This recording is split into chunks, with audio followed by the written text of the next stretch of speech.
Hello, नमस्ते। आप सभी का स्वागत है मेरे इस यूट्यूब चैनल डार्केस्ट टेल्स पर। मैं आपकी writer Shriya. Please do like, subscribe and follow my channel. और आगे की मनोरंजन कहानियाँ सुनने के लिए बने रहिए मेरे साथ मेरे इस चैनल पर। Thank you. Diamond villa. Saranya और प्रांजल दोनों डायमंड विला के बड़े से दूर के बाहर खड़ी थी। शरण्या ने आज white shirt with blue jeans like a office clothes पहने थे। उसमें शरण्या का फिगर बेहद ही अट्रैक्टिव दिख रहा था। फेस पर हल्का मेकअप और बालों को खुला छोड़ा था और लाइट व्हाइट क्रीम कलर की पर्स उसके हाथ में थी। शरण्या खूबसूरती की कहर बरसा रही थी। प्रांजल ने भी ब्लैक शर्ट और ब्लू जीन्स पहनी थी, फेस पर हल्का मेकअप। प्रांजल बोली, शरण्या हम दोनों तो किसी जन्नत में आ गए हैं। कितना अच्छा मैंशन है। बाहर से इतना अच्छा है तो अंदर कैसा होगा। हम दी लेकिन यहाँ पर कुछ ज्यादा ही टाइट सिक्योरिटी गार्ड्स भी है, साथ में टेक्निकल सिक्योरिटी भी ज्यादा है। प्रांजल बोली, इतनी सिक्योरिटी तो होगी ना। शरण्या एशिया का नंबर 1 बिजनेसमैन और राजस्थान के हुकुमसा का जो विला है। गार्ड बोला, चलिए मेरे साथ। दोनों मेंशन के अंदर आए। आप यहाँ हॉल में ही रुकिए, अभय सर रुद्र सर आते ही होंगे। वो गार्ड वहां से चला गया। दोनों हॉल की सारी चीजें देख रही थी। प्रांजल शरण्या जो घर देखने में बिजी थी। तभी एक औरत आई, वो करीब 45 साल की होगी। आप दोनों प्लीज सोफे पर कंफर्टेबल होकर बैठ जाएं। शरण्या और प्रांजल दोनों एक साथ बोली, थैंक्स। सोफे पर बैठ गई। आलीशान घर और घर की चीजें देखकर तो दोनों अपनी पलकें झपकाना तक भूल गई। तभी अभय नीचे आया, उसके पीछे विश्वा भी आ गया। अभय किंग साइज सिंगल सोफे पर जाकर बैठ गया। अभय को देखकर दोनों अपनी जगह पर खड़ी हो गई। अभय ने, मारी ब्रेकफास्ट रेडी हो गया क्या। मारी बोली, जी सर हो गया। विश्वा आकर अभय के सोफे के कोने में खड़ा हो गया। अभय ने दोनों को देखा और बोला, डोंट बी अनकंफर्टेबल, यहाँ पर ही रहना है तुम दोनों को 10 डेज के लिए। प्रांजल बोली, हमें पता है काम क्या क्या करना है। बोलिए आप, शरण्या भी मेरे साथ ही रहेगी हर वक्त। अभय प्रांजल को चिढ़ाने के अंदाज में बोला, this is not possible miss Pranjal. मैंने कहा था शरण्या भी असिस्टेंट होगी, इसका मतलब ये नहीं कि वो आपके साथ ही काम करेगी। शरण्या बोली, तो फिर मुझे क्या करना है। अभय मुस्कुराकर शरण्या को देखते हुए बोला, तुमको मेरे रुद्र भाई की असिस्टेंट का काम करना पड़ेगा। प्रांजल बोली, वॉट, लेकिन आगे कुछ बोलने वाली थी कि शरण्या ने प्रांजल का हाथ पकड़ा और बोली, प्रांजल दी रिलैक्स। विश्वा ने मारी को बुलाया, मिस मारी इन दोनों को गेस्ट रूम में ले जाए। विश्वा ने शरण्या प्रांजल को देखा और बोला, आने के बाद आपको शेड्यूल एंड वर्क समझा दूंगा। आप पहले अपना बैग अंदर रख दीजिए। दोनों मारी के साथ जा ही रही थी। रुद्र हॉल में आया। रुद्र के हॉल में आते ही पूरे मैंशन में सन्नाटा छा गया। उसके जूतों की आहट से सब नौकर सहम कर अपने जगह पर पत्थर जैसे बिना किसी जोर के अपना अपना काम करने लगे। रुद्र के पीछे से कार्तिक भी आने लगा। अभय मुस्कुराकर अपने नटखट अंदाज में बोला, रुद्र भाई ब्रेकफास्ट करके जाओ और ये देखिए आपकी प्यारी असिस्टेंट। रुद्र ने एक्सप्रेशन लेस फेस के साथ जाती हुई शरण्या को पीछे से ऊपर से लेकर नीचे तक देखने लगा। मारी जाते जाते रुक गई और उसके साथ दोनों भी रुक गई। शरण्या और प्रांजल पीछे मुड़ गई। शरण्या रुद्र को देखकर सुन्न हो गई, जैसे किसी ने उसे कोई बड़ा सरप्राइज दिया हो। रुद्र ने शरण्या की तरफ देखकर कोल्ड और हस्की एक्सप्रेशन लेस होकर बोला, मेरे लिए काम करना है तो मुझे कोई गलती और काम में देरी नहीं चलती। इतना कहकर वो मैंशन से बाहर जाने लगा। उसके कदमों से टकटक करती आवाज इस हॉल में गूंजने लगी। कार्तिक ने जाते जाते शरण्या से कहा, लेट्स गो मिस शरण्या। वो भी रुद्र के पीछे पीछे बाहर चला गया। शरण्या तो अपनी जगह पर ही फेविकोल जैसी चिपक चुकी थी। वो पूरी तरह से ब्लैंक हो चुकी थी। प्रांजल शरण्या के पास जाकर बोली, सॉरी शरण्या, जा जल्दी। अभय नटखट मुस्कान के साथ बोला, शरण्या जाओ। शरण्या अपने होश में आए और लंबे कदम भरते हुए जल्दी जल्दी बाहर जाने लगी। उसने अपना पर्स संभाला और भागते हुए जाने लगी। भागते भागते शरण्या बोली, ओएमजी शरण्या, ये क्या हुआ तेरे साथ। जिससे तू मिलना देखना भी नहीं चाहती थी, अब उसकी तुझे असिस्टेंट गिरी करनी पड़ेगी। कल तो बड़े डिंगे हाँक रही थी, अब क्या हुआ, पूरी सिट्टी पिट्टी गुम हो गई तेरी। है शिवजी, बचा लेना मुझे इस लोहे जैसे हार्टलेस डेविल से। शरण्या भागकर मर्सिडीज के पास आए। जल्दी से बैक साइड के दूर को खोलकर वो हौंफते हुई कार के अंदर बैठ गई। कार्तिक ने जैसे देखा शरण्या बैठ गई है, वो बोला, boss which branch. Rudra cold voice में बोला, तुम बस कार ड्राइव करो, कार रुकनी नहीं चाहिए। कार्तिक ने चुपचाप कार स्टॉप कर दी और कार ड्राइव करने लगा। उनकी कार अब मैंशन से बाहर चले गए। शरण्या जो अपना आंखों को बंद करके सांसों को कंट्रोल करने के लिए लंबी लंबी सांस ले रही थी, उसका सीना ऊपर नीचे होने लगा। रुद्र ने तिरछी नजर से शरण्या को ऊपर से नीचे देखा। उसकी नजर शरण्या के उभारों पर टिक गई। रुद्र ने अपनी हाथों की मुट्ठियां भींची और गहरी सांस लेकर दूसरी ओर देखने लगा। शरण्या अभी तक अपने अगल बगल के माहौल का कुछ एहसास नहीं था। शरण्या ने जब अपने आप को संभाला, अपनी आंखें खोली और जैसे ही उसकी नजर अपने साइड में चली गई, वो अपने बगल में रुद्र को देखकर उसकी सांस उसके गले के अटक गई। वो डर और शोक के मारे चिल्ला उठी, भूत भूत। उसने घबराहट के मारे हड़बड़ी में अपने साइड का दूर ओपन किया और बाहर कूदने लगी, पर वो बाहर गिरती इससे पहले ही रुद्र ने शरण्या की कलाई दोबाच ली और उसने शरण्या की तरफ झुककर काका दूर क्लोज किया। रुद्र की गर्म सांसें शरण्या के गर्दन पर पड़ रही थी। उसके शरीर में अजीब सी सिरहंसी दौड़ गई। दोनों बेहद ही करीब थे। शरण्या की धड़कनें तो डर के मारे बुलेट ट्रेन जैसे दौड़ रही थी। तभी दोनों की नजरें टकरा गई। दोनों एक दूसरे की आंखों में खो गए। शरण्या डर के मारे उन नीली आंखें में ज्यादा देर तक देख न सकी। उसने बड़े ही नजाकत के साथ अपनी नजरें झुका ली। रुद्र ने जब शरण्या की ऐसी अदा देखी तो उसके दिल के अजीब सी कशिश उठने लगी। रुद्र ने अपने आप को संभाला और शरण्या से दूर हो गया और अपनी जगह पर ठीक बैठते हुए बोला, तुम्हें चलती गाड़ी से कूदकर मरने का शौक है? अगर है तो जाओ कहीं और जाकर मरो, मेरी कार से मरने की कोशिश भी मत करना। और इतनी आसानी ने मैं तुम्हें मौत के हवाले तो नहीं करूंगा। अभी तो हिसाब बाकी है। शरण्या गुस्से से अपना मुंह फुलाकर और अपनी बड़ी बड़ी आंखों को छोटी करके बोली, ओ हेलो मिस्टर डेविल प्रेसिडेंट, मुझे कोई शौक नहीं चढ़ा मरने का। मरे मेरे दुश्मन, मैं तो बस डर गई थी आपको इतने करीब देखकर। रही बात मेरे कार से कूदने की, अगर सफर आप जैसे डेमन के साथ करना हो तो मैं तो कार से क्या ट्रेन से भी खुद जाऊं। आप जैसे इंसान के होते हुए मौत भी मुझे छू नहीं सकती। उसे भी पछतावा होगा, उसे भी डर लग जाएगा आपसे पंगा लेने से। और रही बात मेरी, ने तो ठहरी भोली भाली कन्या। रुद्र अपने मन में बोला, yes my baby little heart, मेरे रहते तुम्हें मौत भी नहीं छू सकती। और जब तक मैं ही तुम खुद भी मरना चाहो तो भी मैं तुम्हें मौत नसीब नहीं होने दूंगा। शरण्या गुस्सा होते हुए बोली, भूतों के प्रेसिडेंट साहब, अब आप कौन से हिसाब की बातें कर रहे थे? भूतों के जनजाति के सरदार, उनके नवाब बोलिया कुछ। रुद्र चिढ़कर बोला, और भूत भूत क्या लगा रखा है? दिखाई नहीं देता या देखना नहीं चाहती? हर वक्त इंसानों को भूत बना रही हो। शरण्या अपने मन में बोली, तुम्हारे जैसे घोस्ट डायनोसोरस जैसे दानवों को देखूंगी तो ऐसा ही होगा। कार से कूदूंगी ही ना, और भूतों का ही नाम जुबान पर आएगा, न कि देवताओं का। रुद्र अपने मन में बोला, ये लड़की क्या है, मतलब मेरे जैसे जिते जागते इंसान को इसने भूतों का सरदार बना दिया। इस लड़की की बकबक कभी कम नहीं होगी। रुद्र ने अपनी हस्की कोल्ड वॉइस में शरण्या को चिढ़ाने के अंदाज में बोला, मेरी असिस्टेंट बनकर कैसा लग रहा है?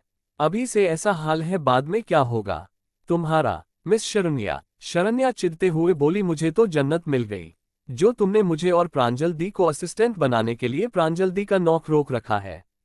अपने दोनों हाथों को रुद्र के सामने जोड़ते हुए, आपकी ही तो कृपा से तो ये सब मुमकिन हुआ है। अपने मन में बुदबुदाई, मन तो कर रहा है मुंह नोच लूं। तुम्हारा साड़े हुए गाजर, गोभी, आलू, बैंगन, सड़ हुए टमाटर, जंग लगे हुए हटलेस लोहे के पत्थर। रुद्र कोल्ड वॉइस में कहा, अगर मन में गालियां देनी हो गई हो तो चुपचाप बैठो। शरण्या ने आगे कुछ कहने के लिए अपना मुंह खोला ही था कि रुद्र ने पूरी तरह से शरण्या को इग्नोर किया और अपने मोबाइल में ईमेल्स चेक करने लगा। कार्तिक अपनी हंसी दबाते हुए अपने मन में बोला, ये लड़की तो प्रेसिडेंट के लिए ये नए नए नामों को कैसे और कहां से लेकर आती है, या इसकी नई नेम्स वाली फैक्ट्री है जो सिर्फ प्रेसिडेंट के लिए है। वाह, मेरा कम बोलने वाला दोस्त आज इस लड़की से कितनी बातें कर रहा था। रही बात, ये बातें कम और निक झोंक और टांग खिंचाई ज्यादा लग रही थी। शरण्या अपने मन में बड़े आए, मुझे इग्नोर करने वाले, अगर बात सुननी ही नहीं तो पूछते क्यों हो, हार्टलेस घोस्ट कहीं के। मुंह फुलाकर अपना फेस दूसरी तरफ फेर लिया। कार्तिक जो ड्राइव कर रहा था, शरण्या की हालत देख बोला, बेचारी कहाँ फंस गई। रुद्र ने अपना लैपटॉप निकाला और अपना काम करने लगा और शरण्या बाहर के नजारे को देखने लगी। दिल्ली के सड़कों पर रुद्र की मर्सिडीज अपनी रफ्तार से दौड़ रही थी। डायमंड विलमारी ने प्रांजल को गेस्ट रूम दिखाया और बोली, दूसरी मैम के लिए रूम बगल में है। प्रांजल बोली, हम दोनों एक ही रूम में रह लेंगे, दूसरे रूम की जरूरत नहीं है। आपका शुक्रिया किया और प्रांजल रूम के अंदर जाकर रूम देखने लगी। एक साइड अपना बैग रखकर अपना और शरण्या का सामान निकालने लगी। मारी आदर से बोली, आपको कुछ हेल्प चाहिए हो तो यहाँ पर स्मार्ट लैंडलाइन है, आपकी हेल्प के लिए आप किसी भी सर्वेंट को कॉल करके बुला सकती है मैडम। प्रांजल ने मुस्कुराकर और कहामारी ने प्रांजल को ग्रीट किया और वहां से चली गई। थोड़ी देर के बाद प्रांजल ने अपना और शरण्या का सारा सामान क्लोजेट में सेट करके रखा दिया था। प्रांजल खुद से चलो क्लोजेट तो सेट हो गया, अब जरा बाहर का नजारा देखती हूँ। और वो रूम के अटैच बालकनी में चली गई। उनका रूम दूसरी मंजिल पर था। बालकनी में आते ही उसे बड़ा सा पानी का तालाब दिखा। उसमें हंस के जोड़े तैर रहे थे। तरह तरह के फूल पेड़ पौधे, वो पूरा गार्डन बहुत ही खूबसूरत और कदम लाजवाब था, जैसे मानो कोई जन्नत। प्रांजल मुस्कुराते हुए तो इस खूबसूरत नज़ारे को अपनी आंखें के बसा रही थी कि तभी बाहर से विश्वा ने दूर नॉक किया। प्रांजल जी, आपको कुंवर साहब बुला रहे हैं। प्रांजल बोली, लो चलो, आ गया बुलावा, काम पर चले। प्रांजल ने दूर खोला और विश्वा के साथ हॉल में जाने लगी। अभय सोफे पर बैठकर लैपटॉप में कुछ काम कर रहा था। अभय ने विश्वा और प्रांजल को बगल में खड़े हुए देखा।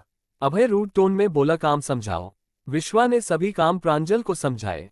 अभय ने विश्वा को बैठने के लिए कहा और मिस प्रांजल, आप जाकर मेरे कमरे से ब्लू कलर की फाइल लेकर आ जाए।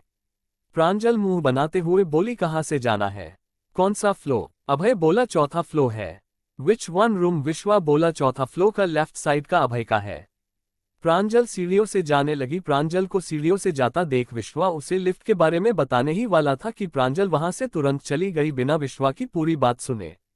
दूसरी तरफ पूरी दिल्ली के चक्कर काटने के बाद कार्तिक ने गाड़ी चलाते चलाते आउट ऑफ दिल्ली जाने लगा। कार्तिक कार यहां से वहां ले जा रहा था। शरण्या ने रुद्र को देखा और अपने मन में, इस मिस्टर महेश्वरी फायर ट्राइनोसोरस को ऑफिस नहीं जाना क्या? बस लैपटॉप में मुंह घुसाकर काम कर रहा है। अगर पूछूंगी तो ये नहीं बताएगा हम कहाँ जा रहे हैं। चल शरण्या, बोल दे इसे, जो होगा देखा जाएगा। शरण्या ने खुद को समझाया, एक गहरी सांस लेकर। शरण्या प्यारी सी मुस्कान के साथ बोली, प्रेसिडेंट एक्सक्यूज मी, हम ऑफिस कब जाएंगे? दोपहर हो गई लेकिन अभी तक आपकी कार यहां से वहां चक्कर काट रही है। बिना शरण्या को देखे रुद्र कोल्ड टाइम में बोला, मुझे ऑफिस जाना है या नहीं तुम मत बताओ, चुपचाप अपना काम करो। शरण्या मुंह बनाते हुए चिढ़ते हुए बोली, अगर आपको ऐसे की कार में घूमना था तो अपने साथ मुझे क्यों लेकर आए हैं? ऑफिस का तो आता पता भी नहीं। रुद्र ने शरण्या को कोल्ड पर डरा देने वाली वॉइस में कहा। अगर ज्यादा बकवास की तो? उसने अपनी एक्सप्रेशन लेस कोल्ड नीली आंखों से शरण्या को एक कोल्ड लुक दिया। उसने आपसे अपनी नजरें अपने लैपटॉप में गड़ा दी। शरण्या अपने मन में बोली, काम होगा तो करूंगी ना, कड़वा करेला कहीं का, ऐसे देख रहा था जैसे मैंने किसी का मर्डर कर दिया हो। वो आड़े टेढ़े मुंह बनाते हुए अपना फोन चलाने लगी। देखते ही देखते शाम हो गई। शाम का वक्त डायमंड विला। प्रांजल अभय की फाइल ढूंढते ढूंढते कॉरिडोर के सोफे पर जाकर बैठ गई। कॉरिडोर में हल्की शाम की सूरज की रोशनी आ रही थी। प्रांजल बैठे बैठे सोफे पर सिर टिकाकर सो गई। अभय चिढ़कर प्रांजल को ढूंढने के लिए अपने कमरे की ओर जाने लगा। तभी उसकी नजर कमरे में जाते जाते कॉरिडोर की तरफ चली गई। उसे प्रांजल कॉरिडोर में सोती हुई दिखी। उसके कदम अपने आप प्रांजल की ओर चले गए। प्रांजल की सामने वाले चेयर पर बैठ गया। प्रांजल को देखने लगा। सूरज की शाम की मध्यम रोशनी प्रांजल के चेहरे पर पड़ रही थी और नींद में प्रांजल कुछ बड़बड़ा के मुस्कुरा रही थी। अभय को उसकी बातें सुनाई नहीं दी। उसके मन में क्यूरोसिटी जगाने लगी। वो अपने मन में बोला, ये लड़की यहाँ पे आराम से घोड़े बेचकर मेरी कुटाई करके सो रही है। अभय ने उसकी बात सुनने के लिए अपनी जगह से उठा और जाकर प्रांजल के सोफे पर थोड़ा करीब झुका और बातें सुनने की कोशिश करने लगा। विश्वा ने जब प्रांजल और अभय को एक दूसरे के इतने करीब देखकर उसके होश उड़ गए। शौक के मारे उसके हाथों से सारी फाइलें छूटकर नीचे गिर गई। प्रांजल आवाज के कारण नींद में कसमसाने लगी। जैसे ही वो उठने को हुई, अभय जो एक नज़र विश्वा को गुस्से से देखकर प्रांजल को देखने लगा था, ऐसे अचानक प्रांजल को नींद से उठता देख उसके के पसीने छूट गए। वो हड़बड़ाकर उठने को हुआ लेकिन हड़बड़ाहट के मारे उठ न सका। तभी एकदम से प्रांजल ने अपनी आंखें खोली। वो अभी भी आधी नींद में थी।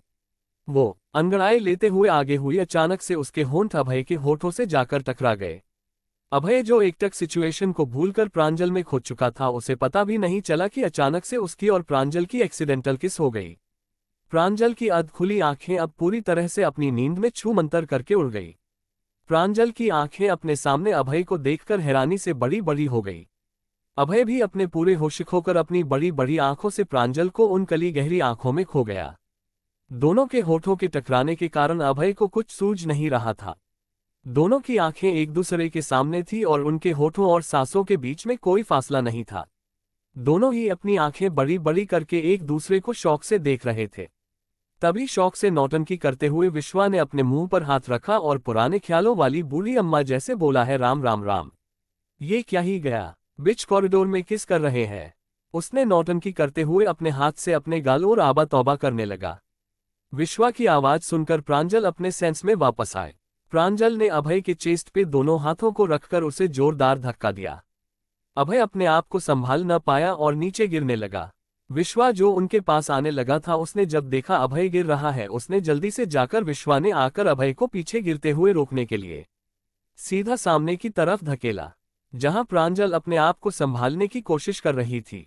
लेकिन तभी अभय डिसबैलेंस होकर सीधे जाकर फिर से प्रांजल के ऊपर गिर गया। लो भाई, उनकी फिर से एक्सीडेंटल किस हो गई। प्रांजल गुस्से शौक से अभय को घूरने लगी। प्रांजल ने दोनों के बीच में अपने हाथ अभय के चेस्ट पर रखे और अभय को थोड़ा सा दूर किया। प्रांजल गुस्से से अभय को घूरते हुए बोली, ये क्या हरकत है? आप कितने बदतमीज और पागल इंसान हैं। आपने जानबूझकर किस किया? आपकी हिम्मत कैसे हुई? अभय शोक से बाहर आते हुए और चिढ़ते हुए बोला, जानबूझकर? वो भी मैं? पागल लड़की, मुझे कोई शौक नहीं है। तुम्हें किस करने का? गलती से एक्सीडेंटली हो गया ये सब। मुझ पर इल्जाम लगाने से पहले थोड़ा सोच लो। अगर मेरा ऐसा वैसा करने का इरादा होता तो मैं किस क्या कुछ और भी जानबूझकर कर सकता था ना। प्रांजल गुस्से चिल्लाकर बोली, यो शट अप। अभय खुद को संभालते हुए खड़ा होने लगा कि प्रांजल की मुंह से दर्द भरी सिसकी निकली। महा दर्द से चिल्लाते हुए बोली, अरे पागल आदमी, मेरे बाल छोड़ो। अभय गुस्से से कुछ बोलने की वाला था कि उसकी नजर नीचे चली गई। उसकी शर्ट के बटन में प्रांजल के बाल फंस गए। प्रांजल ने भी अपने बालों को देखा जो अभय के शर्ट में उलझ गए थे। उसने एक गहरी सांस ली और अपने गुस्से को शांत करने की कोशिश करते हुए बोली, रुकिए मिस्टर अभय, मेरे बाल फंस गए हैं। प्रांजल भी अभय के साथ साथ उठने लगी। प्रांजल अपने गुस्से को दबाते हुए बोली, रुकिए, मैं इसे निकालती हूँ। वो आगे बढ़ गई और अपने उलझे हुए बालों को शर्ट के बटन से निकालने की कोशिश करने लगी। प्रांजल की सांसें अभय को अपने सीने पर महसूस हो रही थी। उसके दिल में अचानक से हलचल बढ़ गई। पहले ही 2 बार के एक्सीडेंट की वजह से उसकी धड़कनें बेकाबू हो चुकी थी। अब प्रांजल की करीबी से तो उसका दिल ही बाहर आने को तैयार खड़ा था। प्रांजल का भी वैसा ही हाल था। बेचारी सदमे और अपने बढ़ती हुए दिल की धड़कनों को संभालते हुए अपने बालों को निकालने लगी। प्रांजल ने अपने बाल अभय की शर्ट के बटन से निकाले।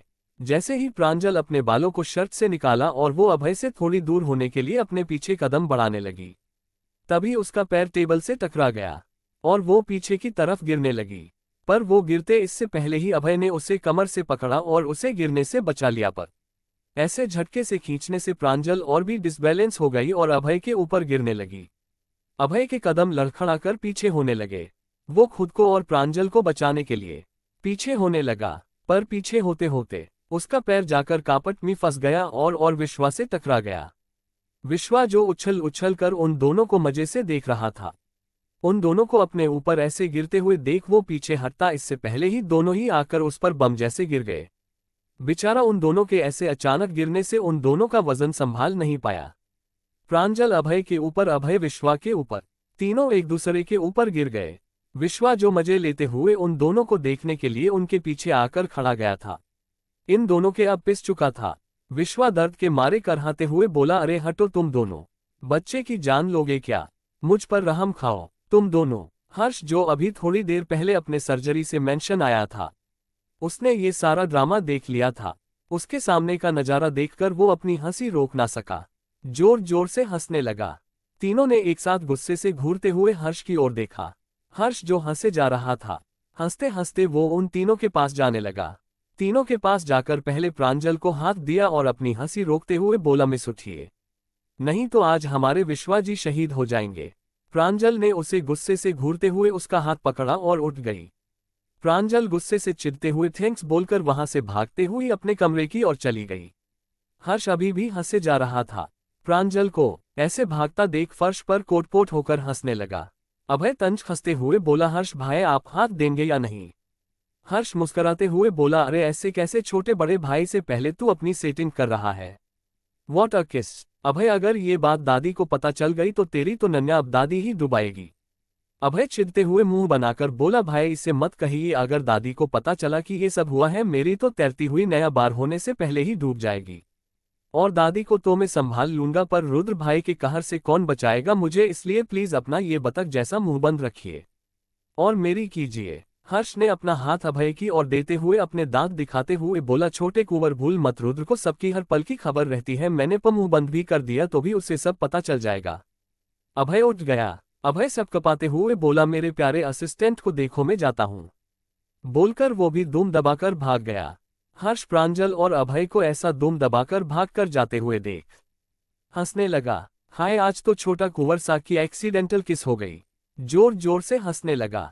विश्वा जमीन पर लेते हुए अपनी कमर पकड़े हुए हर्ष को गुस्से से घूर रहा था।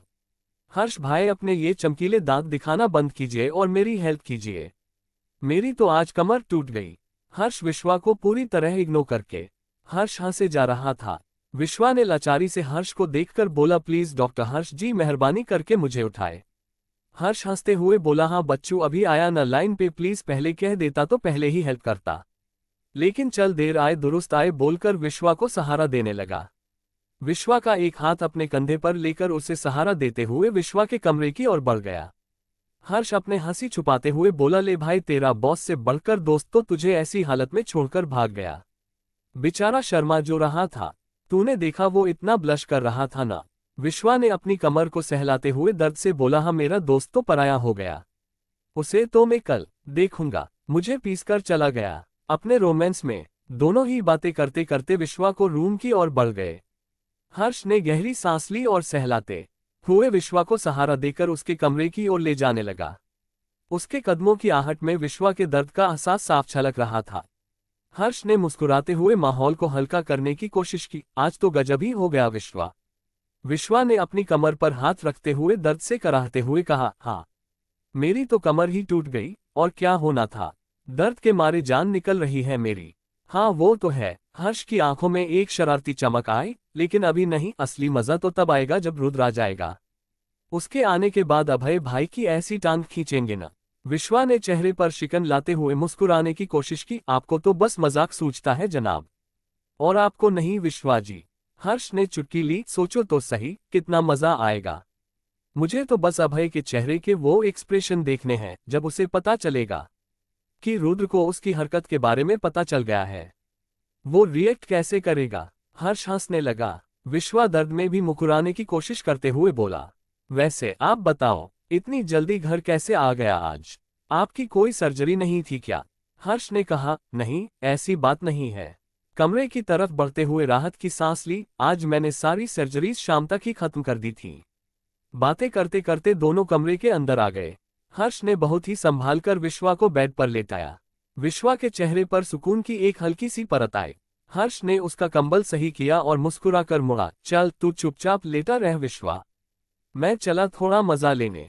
विश्वा ने झट से हर्ष का हाथ थाम लिया। उसकी आवाज में बच्चों जैसी मिन्नत थी, हर्ष भाई मुझे ऐसे छोड़कर मत जाओ यार, आप तो डॉक्टर हैं, मेरे ऊपर थोड़ा तो तरस खाओ, मेरा इलाज करो। हर्ष ने हंसते हुए उसकी दराज से पेनकिलर निकाली, पानी का गिलास उसके हाथ में थमाया और बड़े प्यार से बोला, ये पेनकिलर ले और शांति से आराम कर, मैं जरा फ्रेश होकर आता हूँ, फिर देखता हूँ तुझे। इतना कहकर हर्ष मुस्कुराते हुए कमरे से बाहर निकल गया। शाम के ठीक 6 बजे दूर हाईवे पर एक काली रंग की चमचमाती BMW तेजी से दौड़ रही थी। कार की पिछली सीट पर बैठी शरण्या अपने कानों में हेडफोन लगाए दुनिया से बेखबर होकर अपने फोन में कॉमेडी एनिमे देख रही थी। अचानक सीन इतना मजेदार आया कि उसकी खिलखिलाती हुई हंसी पूरी कार के सन्नाटे में गूंज उठी। बगल में बैठा रुद्र, जो अपने लैपटॉप पर बेहद गंभीर होकर बिजनेस का काम कर रहा था, उसकी हंसी से डिस्टर्ब हो गया।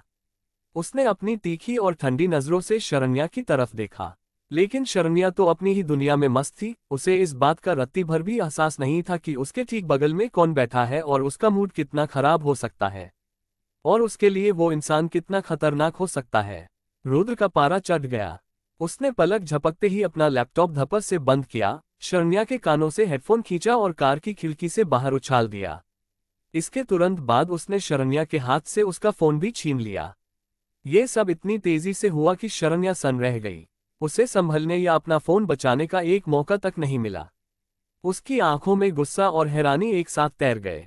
हाउ डरे यू, शरण्या चिल्लाए। उसकी आवाज में जबरदस्त गुस्सा था। मेरा हेडफोन कार से बाहर क्यों फेंका? क्या तकलीफ है तुम्हें? और मेरा फोन वापस करो मुझे। रुद्र ने ठंडे दिमाग से शरण्या के फोन को चलती कार की खिड़की के बाहर हवा में लटका दिया।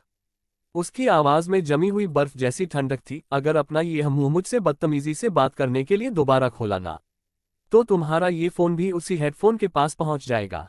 कितने खड़ूस हो तुम। शरण्या का चेहरा गुस्से से लाल हो गया। ऐसा भी कोई करता है क्या? रुद्र ने बिना किसी भाव के कहा, मैं करता हूँ। तुम तो बहुत महान हो न जैसे। शरण्या ने चिढ़कर कहा। हाँ, वो तो मैं हूँ। रुद्र ने अपनी गर्दन थोड़ी अकड़ाकर कहा, तुम्हें अब पता चला कि मैं कितना महान हूँ। शरण्या ने नफरत भरी नजरों से रुद्र को घूरा और उसके और करीब होकर फोन छीनने की कोशिश करने लगी। अच्छा जी, तो एक महान काम करो, मेरा फोन वापस करो, फिर अपनी महानता की डींगे दूसरों को जाकर सुनाओ। मुझे तुम्हारी बातें सुनने की कोई जरूरत नहीं है। रुद्र ने फोन को और ऊंचा कर दिया और गहरी कड़क आवाज में बोला, तुम्हें दूसरों से ज्यादा जरूरत है। तुम्हारे पास तो दिमाग नाम की चीज ही नहीं है। बच्चों के कार्टून देख देखकर पागलों की तरह हंस रही थी। शरण्या सीधे रुद्र की आंखों में आंखें डालकर गरजी, वो कार्टून नहीं है, एनीमे है। एनीमे? तुम जैसे पुराने जमाने के डायनासोर्स अंकल को क्या पता होगा इसके बारे में? रुद्र का चेहरा गुस्से से तन गया। उसने लगभग फेंकते हुए फोन को सीट पर पटका दिया और घूर कर कहा, क्या कहा तुमने? डायनासोर? मैं डायनासोर हूँ। हाँ, तुम डायनासोर हो। शरण्या पीछे हटने को तैयार नहीं थी, और वो भी सबसे खतरनाक वाले टायरानोसोरस, जो बस दूसरों को परेशान करना जानता है। रुद्र का संयम अब जवाब दे चुका था। उसकी आंखों में खून उतर आया। उसने एक झटके में शरण्या का फोन झटके से पूरी तरह खिड़की से बाहर फेंक दिया।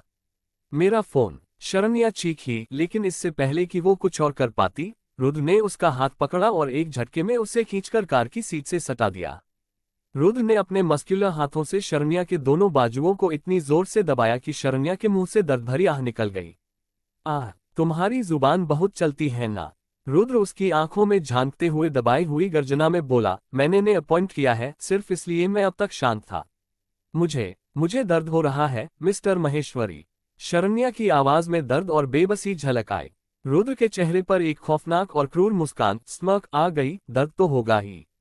हिरण जब शेर की गुफा में आकर शेर को ही बुरा भला बोलेगी, तो दर्द नहीं होगा तो क्या वो शेर से डरेगी? शरण्या की आंखों से दर्द के मारे आंसू छलक पड़े। आह!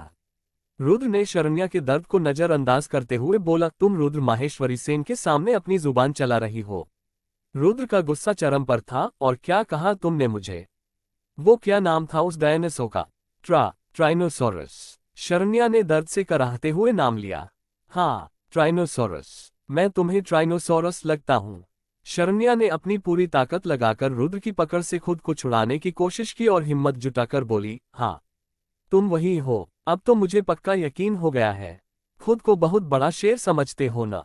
शेर अगर जंगल से बाहर आ जाए ना, तो भीगी बिल्ली बन जाता है। रुद्र की सहनशक्ति खत्म हो गई। उसने सामने देखा और दहाड़ा, Kartik! Stop the car! Driver seat पर बैठे कार्तिक ने घबराकर शीशे में देखा। बॉस, वो shut up and stop the car now! जैसे ही टायर घिसटने की तीखी आवाज के साथ कार रुकी, रुद्र ने शरण्या को झटके से छोड़ दिया। उसकी उंगली दरवाजे की तरफ उठी। Leave the car right now! Saranya हैरानी और सदमे से रुद्र को देखने लगी। उसकी आंखें फटी की फटी रह गईं। ऐसे देखने से मेरा कुछ बिगाड़ नहीं पाओगी तुम? रुद्र की आवाज में रत्ती भर भी दया नहीं थी। I said leave now. सुनाई नहीं देता या समझ नहीं आता? कार से बाहर निकलो। तुम जैसी लड़की की औकात नहीं है मेरी असिस्टेंट बनने की। मुझे कोई शौक भी नहीं है तुम्हारी असिस्टेंट बनने का। शरण्या के स्वाभिमान को ठेस पहुंची थी। उसने रोते गुस्साते हुए रुद्र को घूरा। तुम्हारे उस जहरीले जाल की वजह से आज मुझे तुम्हें झेलना पड़ रहा था। Get lost! रुद्र पूरी ताकत से चिल्लाया। जा रही हूं। चिल्लाओ मत, चिल्लाना मुझे भी आता है। ट्राइनोसोरस कहीं के! शरण्या ने अपना पस संभाला और कार का दरवाजा खोलकर बाहर निकल गई। जैसे ही शरण्या बाहर कदम रखा, रुद्र ने कठोर आवाज में कहा, लेट्स गो।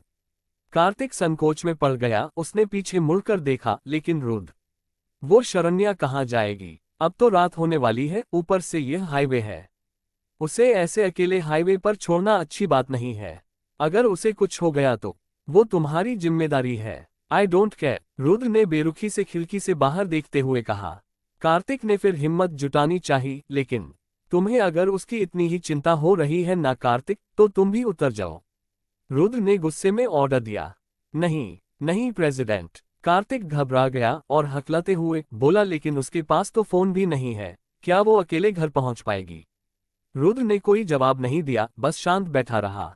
कार्तिक ने डैशबोर्ड के बैक कैमरे की स्क्रीन पर देखा। शरण्या धीरे धीरे सड़क के किनारे चल रही थी। प्रेसिडेंट, ये देखिए, बेचारी कैसे जा रही है।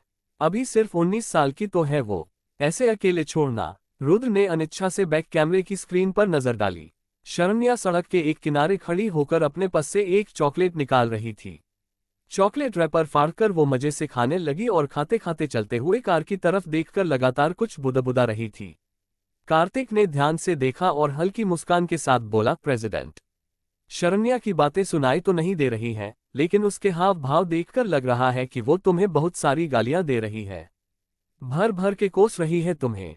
रुद्र ने एक ठंडी नजर स्क्रीन पर डाली और दांत पीसते हुए बोला, ये लड़की कभी नहीं सुधरेगी, इसकी अक्ल ठिकाने लानी ही होगी। कार चलाओ कार्तिक, वरना तुम्हें भी यहीं छोड़ दूंगा। प्रेसिडेंट, ऐसा मत कहिए, मैं चलाता हूं कार। कार्तिक ने तुरंत गियर बदला और कार आगे बढ़ा दी। उधर शरण्या चॉकलेट चबाते हुए दूर जाती हुई कार को घूर रही थी। ट्राइनोसॉरस तो चला गया। शरण्या ने उदास होकर आसपास देखा, अब मैं कैसे जाऊंगी, रात भी होने लगी है। शरण्या, तूने भी फ्लो में कुछ ज्यादा ही बोल दिया। अब तो फोन भी नहीं है, उस खड़ूस ने तो फोन भी फेंक दिया। चलो पैदल ही चलती हूँ, और कर भी क्या सकती हूँ। शरण्या हिम्मत जुटाकर उसी दिशा में पैदल चलने लगी, जहां से अभी अभी रुद्र की कार गई थी। देखते ही देखते चारों तरफ अंधेरा छा गया। हाईवे पर सन्नाटा गहराने लगा था। अभी वो कुछ ही दूर चली थी कि पीछे से एक जीप की हेडलाइट्स की रोशनी उस पर पड़ी। जीप में 4 आवारा लड़के सवार थे। शरण्या को देखते ही एक लड़का सीटी बजाते हुए बोला, अबे भाई, सामने देख, क्या मस्त लड़की है। चारों ने जीप की स्पीड धीमी की और शरण्या के पीछे पीछे चलाने लगे। शरण्या को जब भारी टायरों की आवाज और गंदे गानों की आवाज सुनाई दी, तो उसका दिल बुरी आशंका से धक धक करने लगा। उसने अपने कदमों की रफ्तार बढ़ा दी। हे शिव जी, इन नमूनों को भी अभी ही आना था। शरण्या मन ही मन अपनी किस्मत को कोसने लगी, मेरी किस्मत का तो कोई जवाब ही नहीं है। एक मुसीबत खत्म नहीं होती कि दूसरी लाइफ में ऐसे एंटर हो जाती है जैसे मैंने खुद इनविटेशन दिया हो। आ जा मेरी प्यारी बहन अनहोनी, तुझे मोती चूर के लड्डू खिलाती हूँ। जीप अचानक शरण्या के आगे आकर रुकी और चारों लड़के नीचे उतर आए। एक लड़का कमीनी मुस्कान के साथ बोला, चलिए मैडम, हम आपको घर छोड़ देते हैं, शायद आप अकेली हैं। दूसरा लड़का हंसते हुए आगे बढ़ा, अरे मैडम को डरा मत भाई, हम हैं ना मैडम के साथ। मैडम अकेली कैसे हुई? तीसरा लड़का बोला, मैडम बैठिए हमारी गाड़ी में, एकदम सेफ घर ड्रॉप कर देंगे आपको। शरण्या ने घबराते हुए पीछे हटकर कहा, कोई जरूरत नहीं है भैया, मैं चली जाऊंगी। तीनों लड़के पहले वाले लड़के का मजाक उड़ाने लगे, अबे तू तो भैया निकल गया रे। शरण्या उनसे बचकर साइड से निकलने लगी, लेकिन वो लड़का गुस्से में शरण्या का रास्ता रोककर खड़ा हो गया। भैया नहीं, सया हूं तेरा मैडम। बोला ना, ज्यादा सिर मत चाल, साला मेरा दिमाग खराब कर दिया। शरण्या ने अपनी घबराहट छुपाते हुए हिम्मत दिखाई, तुम्हें दिमाग है भी क्या जो तुम्हारा दिमाग खराब होगा? हटो मेरे रास्ते से, नहीं तो एक एक की ऐसे चटनी बना दूंगी कि हड्डियों का चूरमा बन जाएगा। मुंह दिखाने के लिए भी तुम्हारी हड्डियां नहीं मिलेगी किसी को। क्या बोली? चारों लड़कों ने गुस्से में शरण्या को घेर लिया। 2 लड़कों ने झपटकर शरण्या के दोनों हाथ कसकर पकड़ लिए। शरण्या छटपटाने लगी, छोड़ो मुझे, छोड़ो सालों कुत्तों, तुम जैसे को बातों से नहीं लातों से समझना पड़ेगा। तभी बाकी के 2 लड़के उसके बेहद करीब आने लगे। शरण्या की आंखों में खौफ छा गया। वो अपने आप को उन लड़कों के पकड़ से छुड़वाने की पूरी ताकत लगाने लगी, झटपटने लगी। अचानक सन्नाटे को चीरती हुई कार के जोरदार ब्रेक की तीखी आवाज गूंजी। पीछे से एक कड़क आवाज आई, क्या चल रहा है यहाँ? एक लड़के ने बिना पीछे देखे चिढ़कर कहा, अबे फॉग चल रहा है। अच्छा फॉग चल रहा है। वो कड़क आवाज फिर से आई, अबे तेरा हो गया हो तो जा यहाँ से। लड़का गुस्से में पीछे मुड़ा, लेकिन उसके शब्द मुंह में ही जम गए। पीछे कार्तिक खड़ा था और उसके हाथ में एक लोडेड गन सीधे उनकी तरफ तनी हुई थी। कार्तिक को देखकर वो लड़का कांप गया। उसने डरते हुए अपने साथी के कंधे पर हाथ रखा, भाई भाई पीछे देख। दूसरा लड़का जो शरण्या के पास था चिढ़कर बोला, अरे इस एटम बम को छोड़कर तू पीछे क्या देखने बोल रहा है? कार्तिक ने ठंडी हंसी हंसते हुए कहा, अच्छा एटम बम, सुना बॉस। कार का दरवाजा खुला और रुद्र अपनी पूरी भव्यता और खौफनाक पर्सनैलिटी के साथ बाहर आया। कार्तिक और रुद्र की आवाज पहचानते ही शरण्या के डरे हुए चेहरे पर एक बहुत बड़ी, राहत भरी मुस्कान बिखर गई। उसकी आंखों से आंसू बह निकले, लेकिन होंठ मुस्कुरा उठे। तीनों गुंडे शरण्या को इस तरह मुस्कुराते देखकर हैरान रह गए। एक लड़का शरण्या की मुस्कान देखकर बहक गया, भाई लोग, इसकी मुस्कान तो देखो, कितनी प्यारी है। दूसरा लस्ट भरी नजरों से शरण्या को ऊपर से नीचे घूरते हुए बोला, इसके होठों का रस पीने में तो बड़ा मजा आएगा। तुम लोग इसे संभालो, मैं इस जाम का लुत्फ उठाता हूँ। वो लड़का अपने हाथ के अंगूठे को अपने ही होठों पर अजीब तरीके से फेरते हुए शरण्या की तरफ बढ़ा। शरण्या ने डर के मारे अपनी आंखें कसकर बंद कर लीं। लड़का जैसे ही अपना गंदा हाथ शरण्या की तरफ बढ़ाने वाला था कि चटाक आवाज चारों ओर गूंजी। रुद्र ने पलक झपकते ही पीछे से उस लड़के की गर्दन दबोची और पूरी ताकत से उसे मरोड़ दिया। जब शरण्या ने धीरे से अपनी आंखें खोली तो उसके ठीक सामने रुद्र खड़ा था। रुद्र की चौड़ी छाती, उसकी गुस्से से लाल आंखें और उसके चेहरे का खौफनाक आभामंडल देखकर शरण्या की आंखों में आंसू और होंठों प्यारी सी मुस्कान और फेस पर एक अजीब सा सुकून तैर गया। दोनों की नजरें एक दूसरे से टकराईं, एक तरफ बेपनाह गुस्सा था तो दूसरी तरफ बेइंतहा राहत। जिन दो लड़कों ने शरण्या के हाथ पकड़ रखे थे, उन्होंने जब रुद्र की ठंडी, खूंखार और लाल आंखें देखीं तो उनके हाथ अपने आप ढीले पड़ गए और उन्होंने तुरंत शरण्या को छोड़ दिया।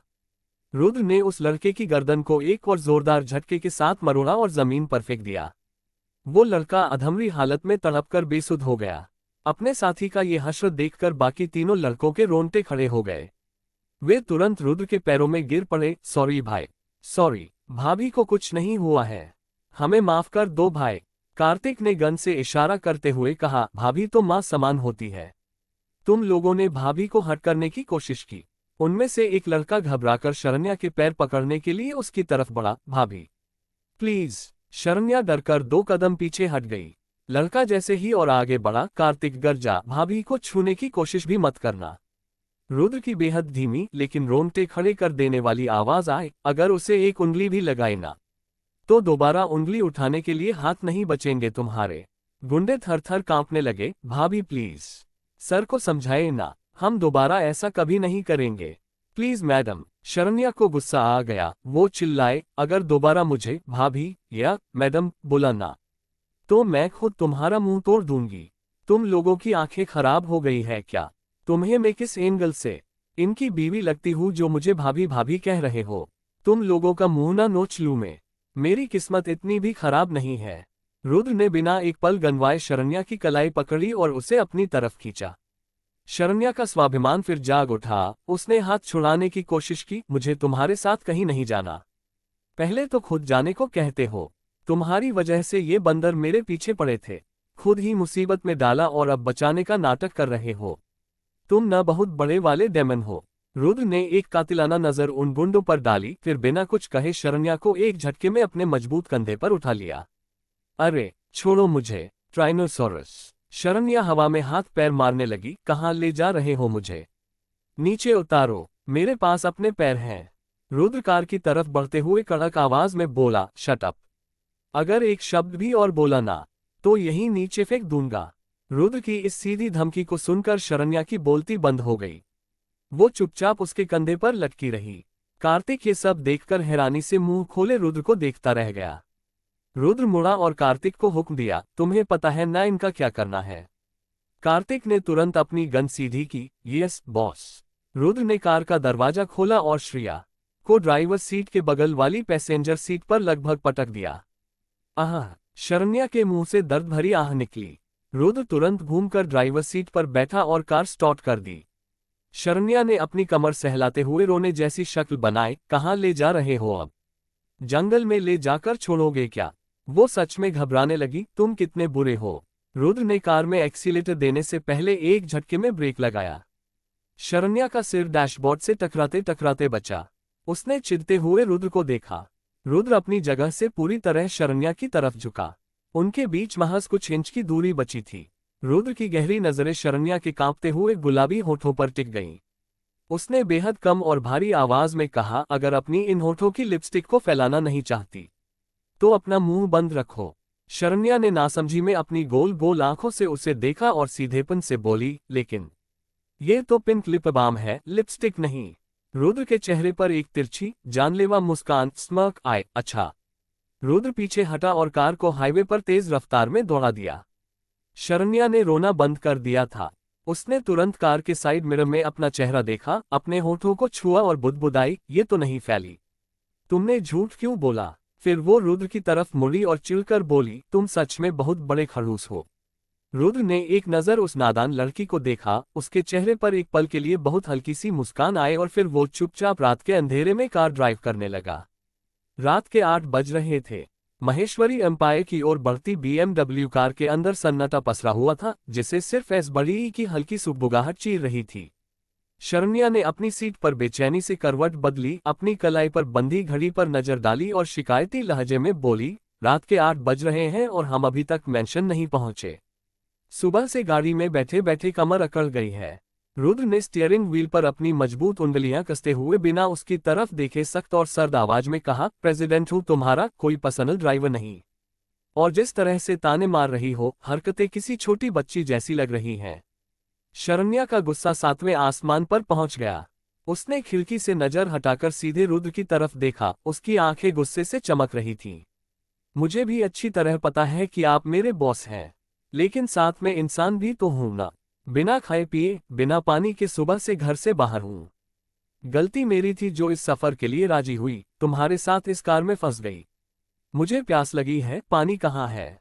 रुद्र ने बिना एक शब्द बोले अपने दाहिने हाथ से डैशबोर्ड की तरफ इशारा किया और पानी की एक ठंडी बोतल उठाकर उसकी तरफ बढ़ा दी।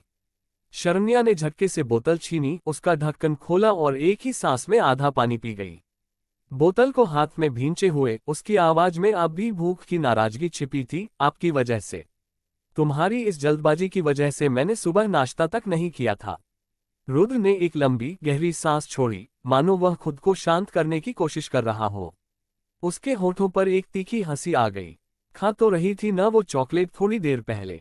गाड़ियां चॉकलेट खाने से नहीं चलती, नहीं, एक चॉकलेट से किसी का पेट भरता है, और चॉकलेट से मेरा पेट नहीं भरता, लेकिन तुम्हारा दिमाग जरूर खराब हो सकता है।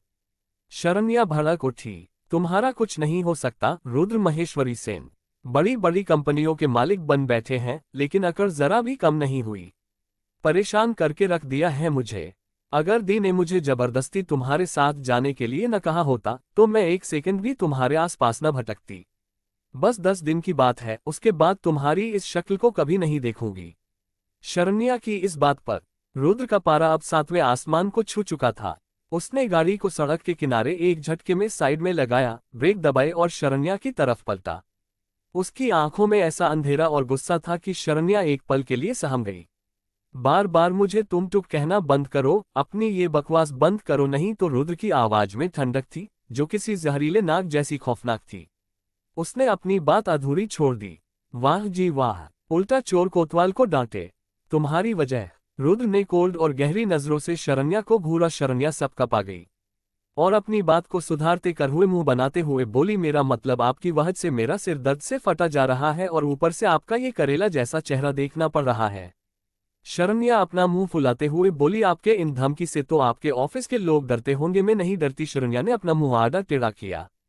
वो बहुत क्यूट लग रही थी। रुद्र ने अपना सीट बेल्ट खोला और शरण्या के और करीब झुका और उसके होठों के पास अपनी गहरी सांसें छोड़ते हुए एक तक उसके होठों को देखते हुए कोल्ड टोन में बोला, जस्ट शट अप, नहीं तो आगे जो कुछ भी होगा उसकी जिम्मेदार तुम होगी। विस्मयादिबोधक चिन्ह। शरण्या ने रुद्र के चेस्ट पे अपने दोनों हाथ रखे और उसे अपने से दूर धकेलने की नाकाम कोशिश करते हुए बोली, आप तो बड़े बदतमीज निकले, ऐसे कौन पास आता है? हटिए। और आपके कहने का क्या मतलब था? मेरी जिम्मेदारी। बड़े ही बेशर्म डेमन डायनासोर हो तुम तो। रुद्र थोड़ा और आगे झुका, उसकी आवाज अब एक खतरनाक तरीके से बोला, तमीज तो मुझ में कूट कूट कर भरी है शरण्या, लेकिन तुम्हारे जैसे लापरवाह और बदतमीज इंसान के सामने तमीजदार दिखने से अच्छा है कि मैं सबसे बड़ा बदतमीज बन जाऊं। और एक बात कान खोलकर सुन लो, तुम मुझे तुम करके नहीं बुलाओगी, आप कहोगी। अगर अगली बार तुम्हारी जुबान से मेरे लिए तुम निकला तो खैर नहीं। तुम्हारी वो जो बड़ी दीदी है ना, मेरी कंपनी में मार्केटिंग डिपार्टमेंट की न्यू इंटर्न, उसकी जॉब 1 सेकंड में चली जाएगी, समझी? असिस्टेंट हो तो असिस्टेंट की तरह रहो, ज्यादा मुंह मत चलाओ। Just follow my orders only. Rudra का ये धमाकेदार थप्पड़ जैसा सन्नाटा शरण्या के सीने पर आ गिरा। उसकी आंखें भर आईं, लेकिन उसने अपनी जिद और अहंकार के मारे एक भी आंसू बाहर नहीं गिरने दिया। उसने चुपचाप मुंह फेर लिया, खिड़की का शीशा ऊपर किया और बाहर बहती हुई धुंधली सड़क को देखने लगी।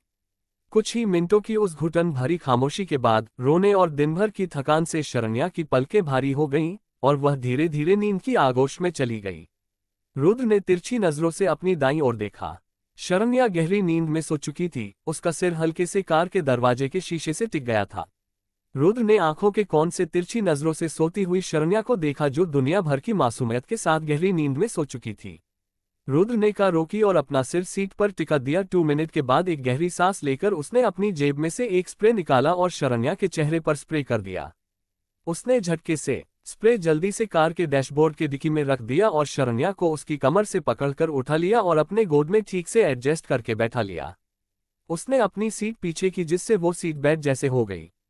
शरण्या को अपने गले से लगाकर शरण्या का सिर अपने सीने पर टिका दिया। शरण्या की गहरी सांसें उसके सीने से टकरा रही थी।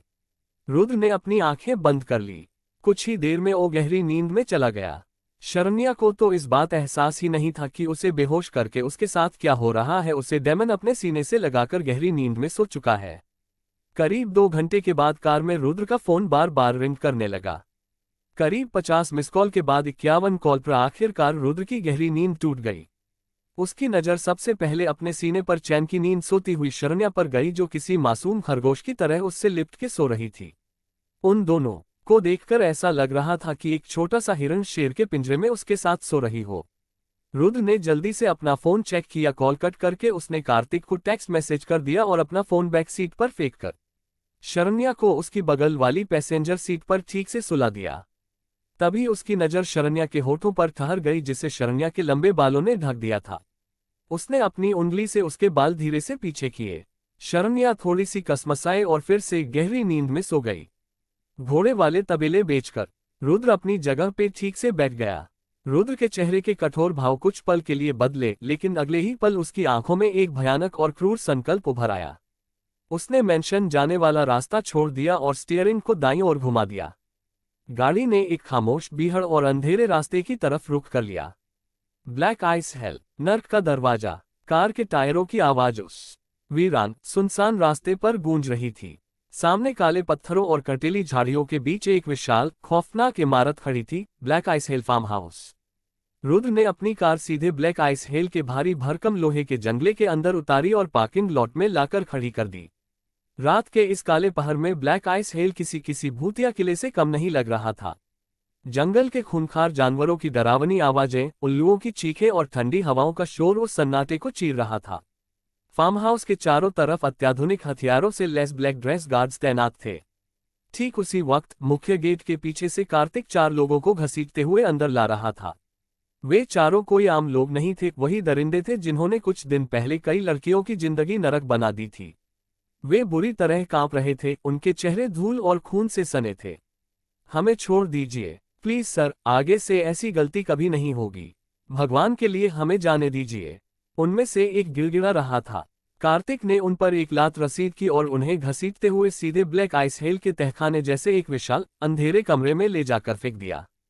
कमरा चारों तरफ से पत्थरों का था, जहां सिर्फ डिम रेड लाइट्स, धुंधली लाल बत्तियां जल रही थीं। कमरे के एक कोने में पहले से खड़े अजगर ने कार्तिक की तरफ देखा और अपनी भारी, डरावनी आवाज में पूछा, क्या हुआ कार्तिक? ये कौन कीड़े मकोड़े उठा लाए हो? कार्तिक ने अपने कोट के कफ्स ठीक करते हुए ठंडी हंसी के साथ कहा, अजगर भाई, कुछ नहीं। इन चारों को अपनी जवानी और ताकत दिखाने का बहुत शौक चढ़ा था। प्रेसिडेंट का ऑर्डर है, इन्हें इनकी असली औकात और जवानी दोनों अच्छे से दिखा दो। रुद्र का खौफनाक प्रवेश। बाहर पार्किंग में रुद्र ने अपनी कार का म्यूजिक सिस्टम फुल वॉल्यूम पर सेट कर दिया, ताकि अंदर होने वाली चीख दहाड़का के अंदर न जा सके, और कार को ऑटोमेटिक मोड पर छोड़ दिया। शरण्या अभी भी गहरी और बेसुध नींद में थी। उसे इस बात की भनक तक नहीं थी कि वह किस खूनी इलाके के मुहाने पर बैठी है। रुद्र ने कार का दरवाजा खोला और लंबे, भारी कदमों से ब्लैक आइस हेल के मुख्य द्वार की तरफ बढ़ा। जैसे जैसे रुद्र अंदर की तरफ बढ़ रहा था, तहखाने से लोगों के रोने, चिल्लाने और दर्द से तड़पने की आवाजें आने लगीं। हवा में ताजे खून की तेज और घुटन भरी गंध फैल चुकी थी। तभी जंगल की तरफ से किसी भूखे शेर के दहाड़ने की भयानक आवाज गूंजी। अंदर चारों तरफ सन्नाटा और खौफ का साम्राज्य था, सिर्फ डिम रेड लाइट की वह भयानक चमक उन दीवारों पर नाच रही थी। अचानक रुद्र के जूतों की भारी आवाज टक टक टक तहखाने के फर्श पर गूंजी। उस कदमों की आहट सुनते ही वे चारों गुंडे, जो कुछ सेकंड पहले तक चीख रहे थे, अचानक ऐसे चुप हो गए मानो उनकी सांसें ही रुक गई हों। कमरे में मौत का सा सन्नाटा छा गया। सामने खड़े हटे कट्टे बॉडीगार्ड्स ने रास्ता छोड़ा। तभी उन चारों अपराधियों पर एक तेज चकाचौंध करने वाली रोशनी पड़ी। उस रोशनी के बीच से एक इंसान आगे आया। उसने ब्लैक टैक्सीडो पहना था, बाल संवर हुए थे और चेहरे पर बर्फ जैसी ठंडी क्रूरता थी। वह रुद्र महेश्वरी सेन था। रुद्र ने अपनी बर्फीली खतरनाक नजरों से उन चारों को ऊपर से नीचे तक देखा और कमरे के बीच में रखे एक विशाल ब्लैक लेदर के किंग साइज सोफे पर जाकर आराम से बैठ गया।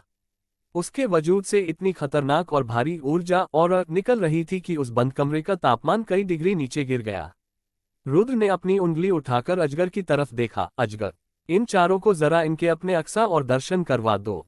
अजगर के चेहरे पर एक शैतानी मुस्कान तैर गई। ओह यस प्रेसिडेंट, उसने कहा और कार्तिक रुद्र के ठीक बगल में आकर खड़ा हो गया। अजगर अपने 4 भारी भरकम बॉडीगार्ड्स के साथ उन चारों के पास बढ़ा। कुछ ही मिनटों के खौफनाक खेल के बाद अजगर पीछे हटा। गार्ड्स ने उन चारों के सामने एक बहुत बड़ा शीशा लाकर रख दिया और उनकी आंखों से पट्टियां हटा दी। अब जरा आईने में अपनी शक्ल देखो, अजगर दहाड़ा। वे चारों डर के मारे कांपते हुए शीशे की तरफ देखने लगे। अजगर और उसके आदमियों ने उनके साथ जो किया था, उसे देखकर उनकी चीख निकल गई। उनके हाथों में लाल लाल चूड़ियां पहनाई गई थीं, उनके होठों पर भद्दे तरीके से औरतों वाली लिपस्टिक थोप दी गई थी और उनके शरीर पर एक धागा तक नहीं था। वे पूरी तरह नंगे थे।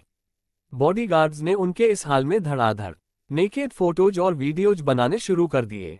शर्म, बेइज्जती और खौफ के मारे वे चारों खुद को अपने हाथों से छिपाने की कोशिश करने लगे। उनमें से एक लड़का, जो खुद को बहुत रसूखदार समझता था, रोते हुए चीखा, तुम लोगों ने बहुत बुरा किया है मेरे साथ। जानते भी हो मेरा बाप कौन है? दिल्ली के मिनिस्टर चौधरी। नाम तो सुना ही होगा।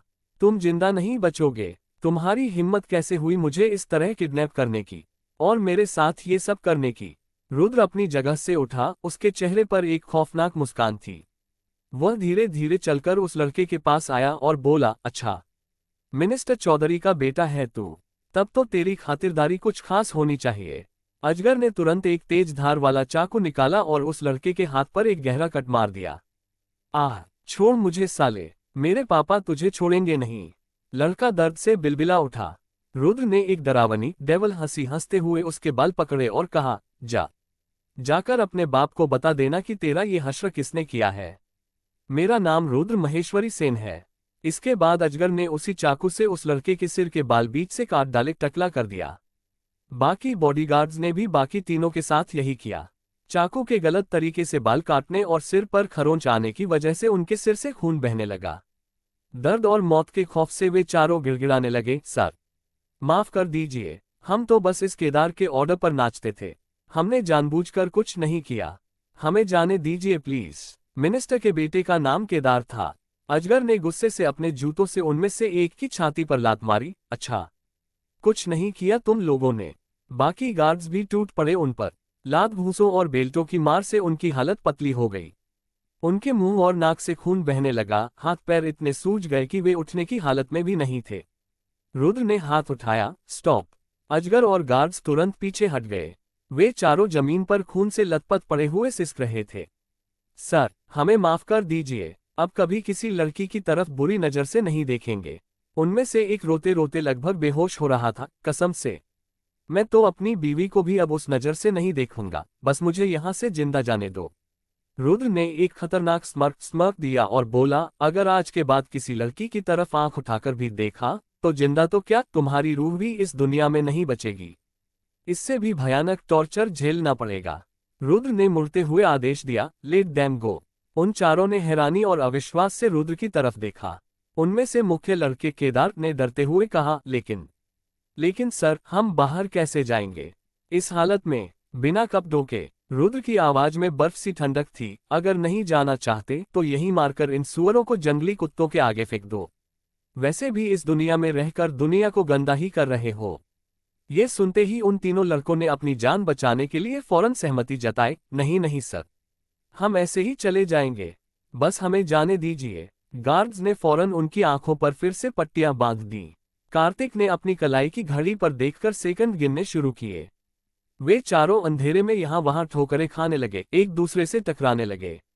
Stop, your time is up, Kartik दहाड़ा। इससे पहले कि वे कुछ समझ पाते, रुद्र ने अपनी कमर से अपनी ब्लैक मेटल गन निकाली और हवा में एक फायर करने के बाद सीधा उनके पैरों और जरूरी अंगों के पास गोलियां चलानी शुरू कर दी। गोलियों की सनसनाहट और जमीन पर चिंगारी उड़ते देख वे चीख उठे। दर्द, दहशत और कंपकंपी से उनके होश उड़ चुके थे। वे जमीन पर बैठकर अपने शरीर को पकड़े हुए फूट फूट कर रोने लगे। रुद्र ने गन वापस कार्तिक को थमाए और सख्त लहजे में बोला, इनको ऐसा दर्द और सबक दो कि जिंदगी में दोबारा किसी पर नजर उठाने से पहले इनके रोंगटे खड़े हो जाएं। राधिका का इंसाफ। तभी तहखाने के लोहे के भारी दरवाजे की जंजीर की और लगभग 24 साल की एक लड़की अंदर दाखिल हुई। उसने अपने शरीर को पूरी तरह से चादर और शॉल से ढका हुआ था। उसके पीछे पीछे उसका लगभग 40 साल का बुजुर्ग पिता भी अंदर आया। उन दोनों के चेहरों पर एक अजीब सी, टूटी हुई लेकिन संतुष्टि से भरी हुई कड़वी हंसी थी जब उन्होंने उन चारों दरिंदों को इस बदतर और नंगे हाल में जमीन पर तड़पते देखा। राधिका धीरे धीरे आगे बढ़ी। उसने अपनी कांपती हुई उंगलियों से उन चारों के पास पड़े उनके फटे हुए गंदे कपड़े उठाए और उनके मुंह पर फेंक दिए। फिर वह वहीं जमीन पर घुटनों के बल बैठ गई और फूट फूट कर रोने लगी।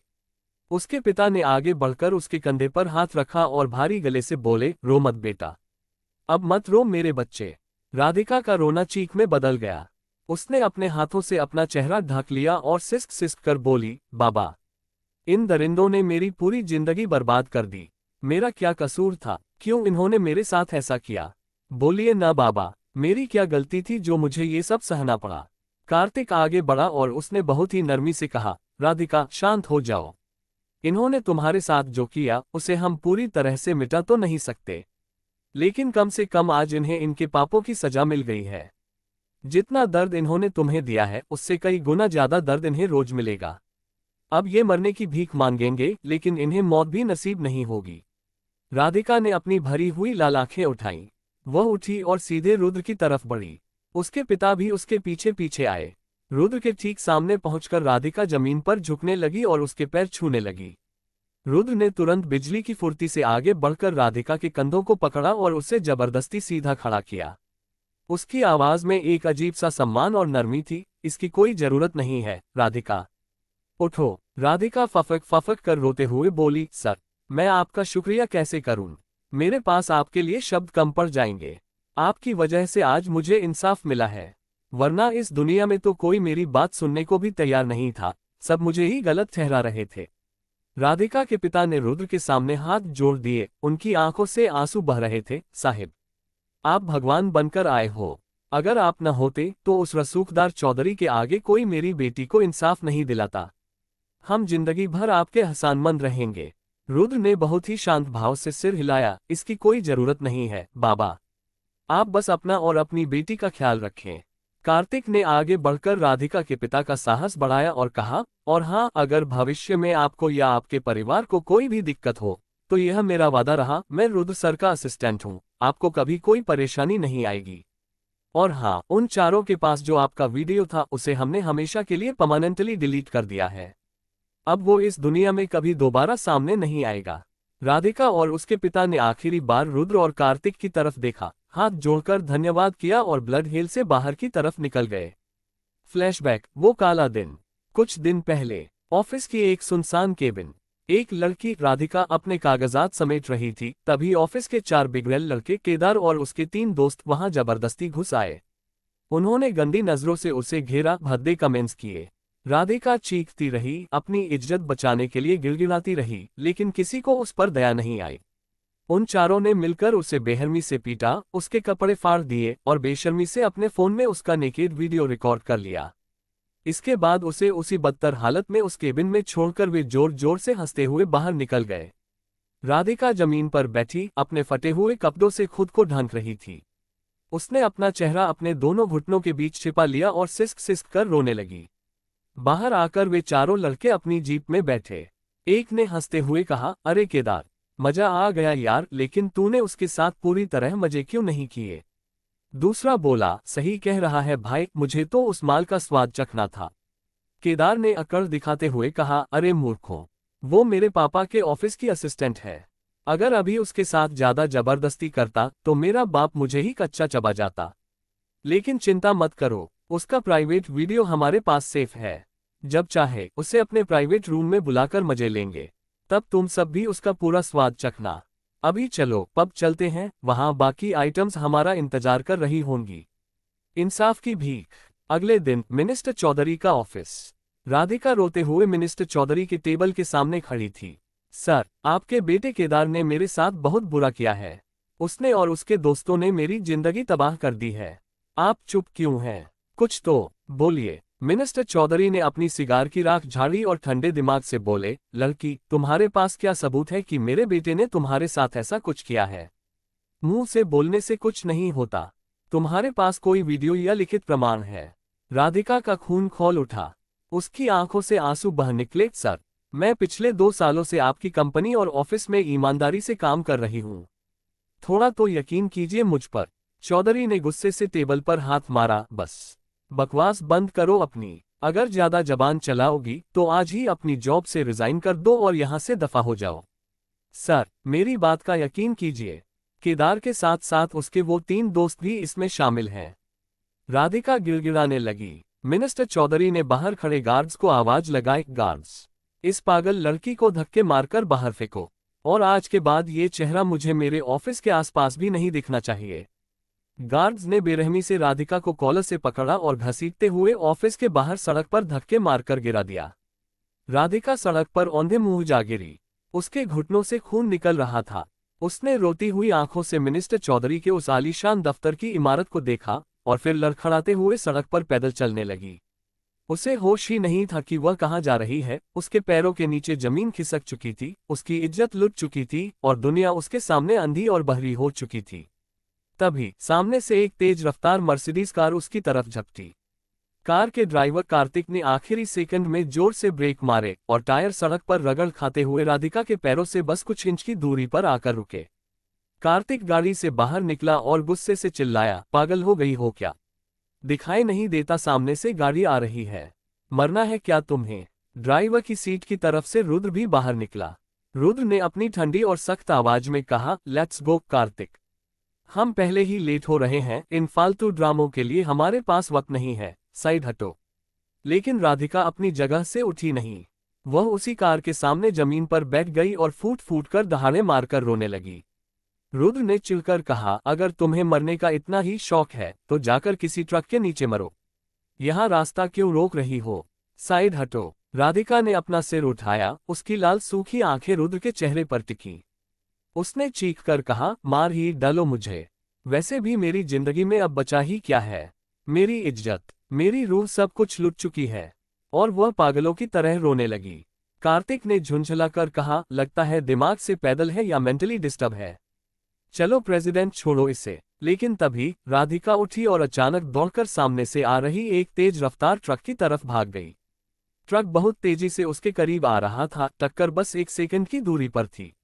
इससे पहले कि ट्रक उसे कुचल देता, रुद्र की परछाई बिजली की रफ्तार से आगे बढ़ा। उसने अपना हाथ बढ़ाकर राधिका की बाह को मजबूती से पकड़ा और एक झटके में खींचकर उसे अपनी तरफ सुरक्षित जगह पर ले आया। लेकिन गुस्से और तनाव में रुद्र का हाथ नियंत्रण से बाहर हो गया। उसने अपना हाथ उठाया और एक जोरदार थप्पड़ राधिका के गाल पर जड़ दिया।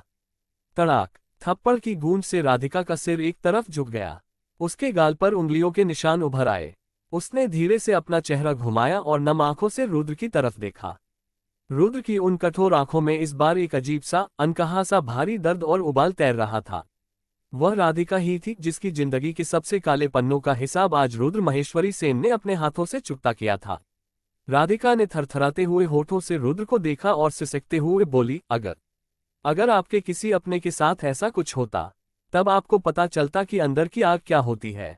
कार्तिक ने तुरंत आगे बढ़कर पूछा, रुको, यू मीन तुम्हारे साथ क्या हुआ है? साफ साफ बताओ। इससे पहले कि राधिका कुछ कहती, भीड़भाड़ से दौड़ता हुआ एक अधेड़ उम्र का आदमी हांफते हुए वहां आ पहुंचा। वह राधिका के पिता थे। राधिका, बेटी घर चल, ऐसे कहाँ भाग आए तू। उसके पिता ने उसे गले से लगाते हुए कहा, अब से उस ऑफिस या नौकरी पर जाने की कोई जरूरत नहीं है बेटा। मैंने शहर के जितने भी जान पहचान के रसूखदार लोग थे सबके आगे हाथ जोड़े, मदद की गुहार लगाए। लेकिन जैसे ही सबने उस मिनिस्टर चौधरी का नाम सुना, सब डरकर पीछे हट गए। कोई हमारी सुनने को तैयार नहीं है। जैसे ही रुद्र के कानों में मिनिस्टर चौधरी का नाम पड़ा, उसके कदम वहीं जम गए। उसने तुरंत राधिका के पिता को हाथ रोककर खड़े होने का इशारा किया और अपनी गहरी, भारी आवाज में पूछा, रुको, क्या हुआ है? विस्तार से बताओ मुझे, आखिर बात क्या है? राधिका के पिता ने कांपते हुए हाथों से आंसू पोंछे और निराशा भरे लहजे में कहा, साहिब, आपको बताने से अब कुछ नहीं होगा। हमारी उम्मीदें हर जगह से टूट चुकी हैं। हमें और झूठी आस मत दीजिए, माफ कीजिए हमें। कार्तिक ने उन्हें तसल्ली देते हुए कहा, अरे बाबा, आप हमें पूरी बात तो बता दीजिए। यह कोई आम इंसान नहीं है, ये रुद्र महेश्वरी सेन है, माफिया किंग RS है, एशिया के नंबर 1 बिजनेस टाइकून। इनके सामने वो चौधरी क्या, कोई भी माइकल लाल टिक नहीं सकता। आप बिना किसी डर के बस हमें सच सच बता दीजिए कि आपके साथ क्या हुआ है। राधिका के पिता ने एक बार अपनी सहमी हुई बेटी राधिका की तरफ देखा। राधिका ने अपनी सूजी हुई आंखों से अपने पिता को देखा और धीरे से सिर हिलाकर हामी भर दी।